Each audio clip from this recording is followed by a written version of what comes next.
महाभारत अध्याय 15 कुरुक्षेत्र युद्ध का तीसरा दिन और भीष्म का प्रचंड रूप। ज्ञान के जिज्ञासुओं, महाभारत की इस महागाथा के 15वें अध्याय में आपका स्वागत है। पिछले अध्याय में हमने कुरुक्षेत्र युद्ध के दूसरे दिन की भीषणता और भीष्म पितामह के अदम्य पराक्रम को देखा। आज हम उस महासंग्राम के तीसरे दिन में प्रवेश करेंगे जहां युद्ध और भी तीव्र होगा और भीष्म का प्रचंड रूप पांडवों के लिए एक बड़ी चुनौती बन जाएगा। युद्ध के तीसरे दिन कौरव सेना के सेनापति भीष्म पितामह ने गरुड़ व्यूह की रचना की, जो अत्यंत शक्तिशाली और भेदने में कठिन था। पांडवों की ओर से धृष्टद्युम्न ने अर्धचंद्र व्यूह का निर्माण किया ताकि वे कौरव सेना को घेर सकें। दोनों पक्षों ने अपनी अपनी रणनीति के साथ युद्ध आरंभ किया। तीसरे दिन का युद्ध पहले 2 दिनों से भी अधिक भीषण था। भीष्म पितामह ने अपने प्रचंड रूप का प्रदर्शन किया।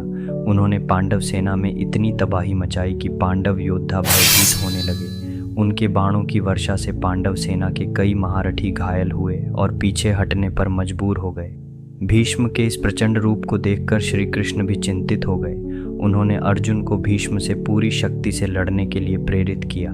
अर्जुन ने भी अपनी पूरी शक्ति से भीष्म का सामना किया, लेकिन भीष्म के सामने वह भी कुछ हद तक कमज़ोर पड़ रहे थे।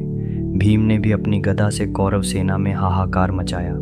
उसने दुर्योधन के कई भाइयों और अन्य योद्धाओं को पराजित किया। सात्यकी और अभिमन्यु ने भी अपनी वीरता का प्रदर्शन किया और कौरव सेना को कड़ी टक्कर दी, विशेषकर द्रोणाचार्य और कृपाचार्य जैसे महारथियों के सामने। दुर्योधन भीष्म के पराक्रम से प्रसन्न था, लेकिन वह अभी भी पांडवों को पूरी तरह से पराजित न कर पाने से बेचैन था। वह लगातार अपने सेनापतियों को अधिक आक्रामक होने के लिए प्रेरित कर रहा था। कर्ण अभी भी युद्ध में सीधे तौर पर शामिल नहीं था, लेकिन वह दूर से युद्ध की स्थिति का आकलन कर रहा था और अपनी बारी का इंतजार कर रहा था। तीसरे दिन के भीषण युद्ध के बाद सूर्यास्त होते ही रणभेरी बजी और युद्ध रोक दिया गया। इस दिन भी भीष्म का पराक्रम चरम पर था और पांडवों को भारी क्षति हुई थी। हालांकि पांडव सेना ने भी दृढ़ता से मुकाबला किया और कौरवों को आसानी से जीतने नहीं दिया।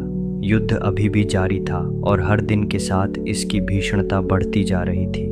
और इस प्रकार महाभारत के 15वें अध्याय का समापन होता है, जिसमें हमने कुरुक्षेत्र युद्ध के तीसरे दिन की घटनाओं और भीष्म पितामह के प्रचंड पराक्रम को देखा। पांडवों के लिए यह एक कठिन दिन था, लेकिन उन्होंने हार नहीं मानी। युद्ध अभी भी अपने शुरुआती चरण में था, लेकिन हर दिन के साथ नियति का चक्र और तेजी से घूम रहा था। अगले अध्याय में हम इस महासंग्राम के चौथे दिन की घटनाओं की ओर बढ़ेंगे।